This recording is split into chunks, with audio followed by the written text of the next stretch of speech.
আজকে মিশো থেকে আমাকে একদম আলাদা একটা ড্রেস পাঠিয়ে দিয়েছে। আমি যে অর্ডার করেছিলাম সেটা আসেনি, বরং অন্য একটা ড্রেস এসেছে। তবে একটা ভালো দিক হলো আজকে পার্সেলটা আমার রুমের কাছেই ডেলিভারি দিয়ে গেছে। ডেলিভারি ম্যানকে আমি ফোন করে বলেছিলাম যেন আমার রুমের কাছেই দিয়ে যায়, উনিও সেভাবেই দিয়ে গেছে। এটা দেখে আমার বেশ ভালোই লাগলো, আমাকে আর বাইরে যেতে হয়নি। কিন্তু পার্সেলটা ওপেন করতে দেখি সমস্যাটা, আমি যে টপটা অর্ডার করেছিলাম সেটা আসেনি, আর তার বদলে এসেছে এই ড্রেসটা, যেটার হাত পুরো নেটের মতো। আমার তো একদমই পছন্দ হয়নি এই ড্রেস। ভাবছিলাম এক্সচেঞ্জ করবো নাকি রিটার্ন করবো, শেষে ঠিক করলাম যে রিটার্নই করে দেবো। আর সেই মুহূর্তে আমার মনে হচ্ছিল যে মিশো থেকে অন্য কিছু জিনিস কিনলেও কিনতে পারি, কিন্তু ড্রেস একেবারেই না।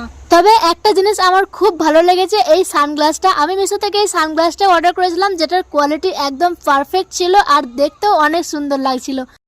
যাই হোক, সানগ্লাসটা তো আমার দারুণ লেগেছে আর কোয়ালিটিও অনেক সুন্দর। জানি না আমার টপটাই কেন উল্টো দিয়ে দিল। যাই হোক, পরের বার যদি আমার আসল ড্রেসটা আসে তখন তোমাদের সাথে আবারও শেয়ার হয়ে যাবে আবার পরে মিনি ভ্লগে। ততক্ষণ সবাই ভালো থাকো, সুস্থ থাকো, আল্লাহ হাফেজ।